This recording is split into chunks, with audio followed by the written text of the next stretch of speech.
Estaba leyendo algunos informes donde se vaticina que el presidente Biden no tiene todos los instrumentos necesarios para evitar que el precio del combustible siga subiendo a consecuencia de la crisis de Ucrania y de otras cosas.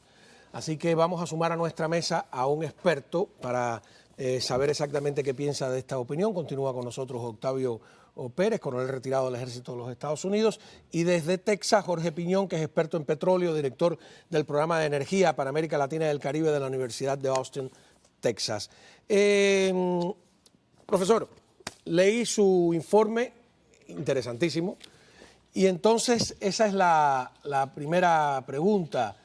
¿Puede Biden, como prometió, evitar que suban los precios del combustible? Vamos a hacer algo, vamos a escuchar al propio Biden para saber exactamente el contexto en que lo dice. My administration is using every tool at our disposal to protect American businesses and consumers from rising prices at the pump. As I said last week, defending freedom will have cost for us as well and here at home. We need to be honest about that. But as we do this, I'm going to take robust action to make sure the pain of our sanctions is targeted at the Russian economy, not ours. Muy bien. Señor Jorge Piñón, ¿qué piensa?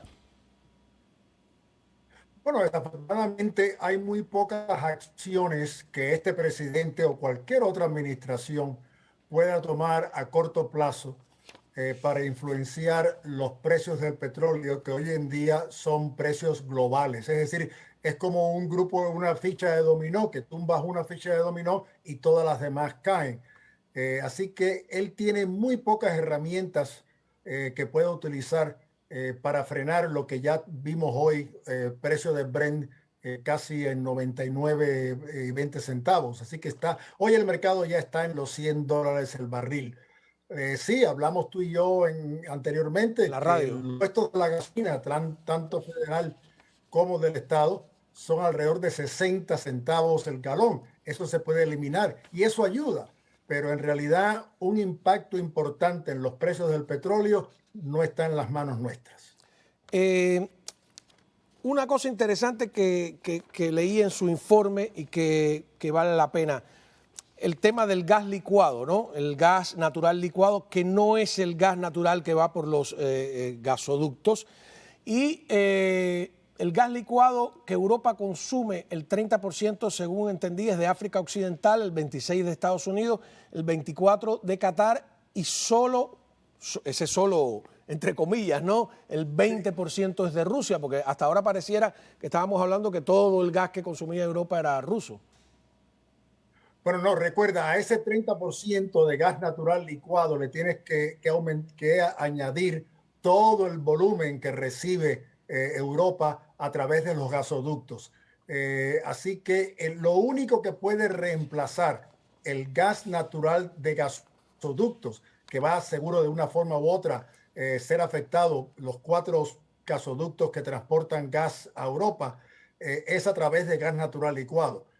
Y los únicos países que van a poder ayudar son los Estados Unidos, aumentando un poco la exportación, Qatar y Australia, que ambos prometieron que van a aumentar también la exportación, pero así todo, el gas natural licuado por parte de otros países no va a suministrar la misma cantidad del gas natural ruso que esperamos que como una de las sanciones va a ser cortado por los Estados Unidos. Ahí al lado suyo estábamos viendo una imagen que yo, si pudiéramos volver a repetir, que es muy interesante cómo hacen un gasoducto submarino como el que han hecho por el mar Báltico, como ese barco enorme en el cual van pues soldando, pegando los distintos pedazos o tramos.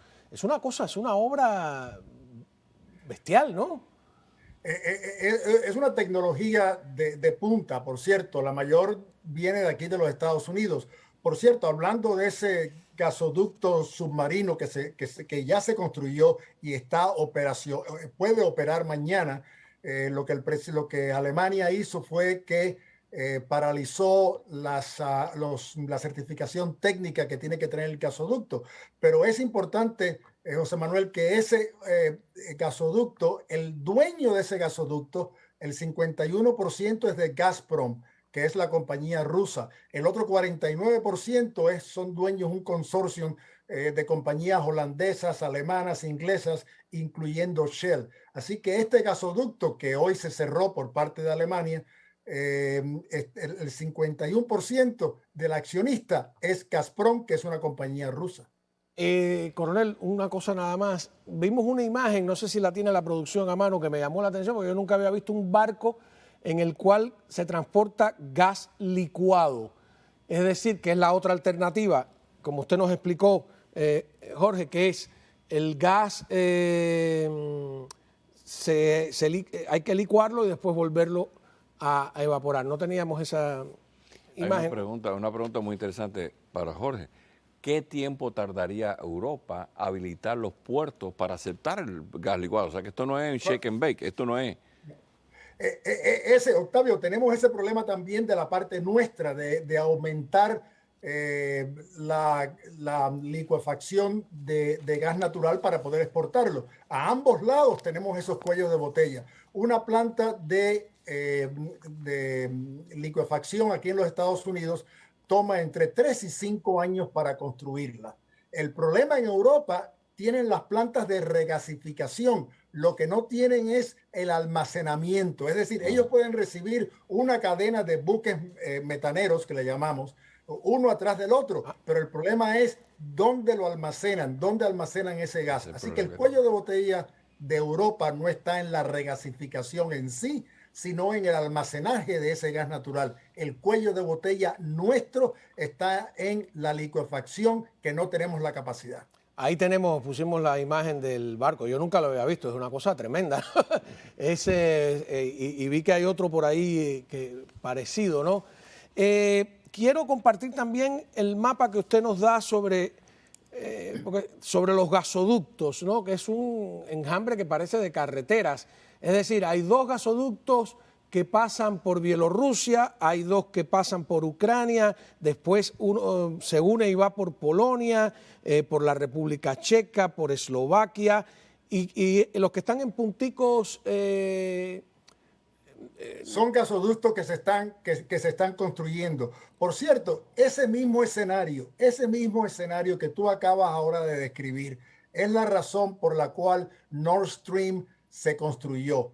Nord Stream se construyó porque evadía estos países en los cuales ninguno de nosotros, tanto Occidente como Rusia, tenían fe en de que la política de ellos iba a estar a favor de ser el países de tránsito para este gas natural. Por eso es que se construye Nord Stream a través del mar Báltico, para evitar todas esas fronteras que podían ser, o de una forma u otra, bloquear esos 4 grandes gasoductos y lo que son los que van hoy a Polonia y Alemania. Sí, bueno, vimos otro, estábamos comentando el coronel y yo, que pasa por Serbia, Herzegovina, o sea, zona más conflictiva, y han empezado las 2 guerras mundiales, imagínense usted qué clase de situación esa, ¿no? Así es. Y Jorge, ¿cuáles son los más viejos? Los que pasan por Ucrania, o sea que la modernización, el mantenimiento de todos estos gasoductos y oleoductos viejos fue parte de la consideración también de Nord Stream. Aunque el mantenimiento en el mar, quiero decirte que es una gran complicación, me lo dice el instinto. Un detalle, esto también es un arma de doble filo para Rusia, porque si bien Europa recibe 70%, 20% de gas licuado de Rusia, Rusia exporta el 70% de su gas natural a Europa. Es un mercado que no puede darse el lujo de perder.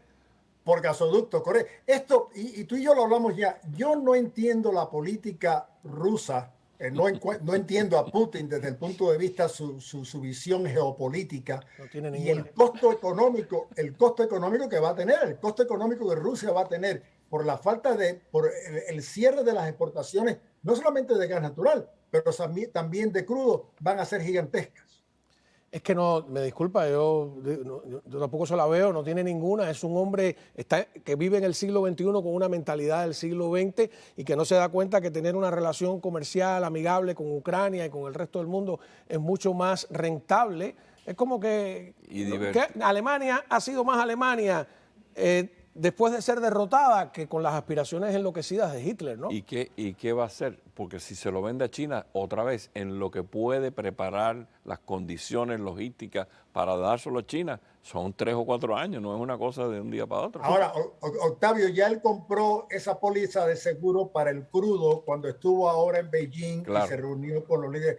Pero lo que hizo fue que le vendió crudo. El gas natural no tiene la logística y la flexibilidad que tiene el petróleo crudo. El petróleo crudo se mueve a través de tanqueros. Así que esa póliza de seguro Sí, ahí ya nos- él la compró con China, pero solamente en petróleo crudo, no en gas natural. Algo que hablamos también en Radio Caracol, en el programa de 3 a 5, al que invitamos al público que en la 1260M que se conecte con nosotros, es el tema de China. Digo, bueno, ¿y China qué pasa? ¿No tiene petróleo? ¿No tiene gas? China no tiene petróleo y China no tiene gas. China es el segundo mayor importador de petróleo crudo. Su producción es solamente de 4 millones. Tiene una demanda de alrededor 9 o 10 millones.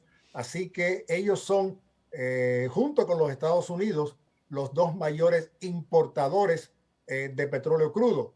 Después están los otros 5 grandes países que son India, Japón, Corea del Sur. Esos son los países que ahora tienen que pagar los $100 el barril.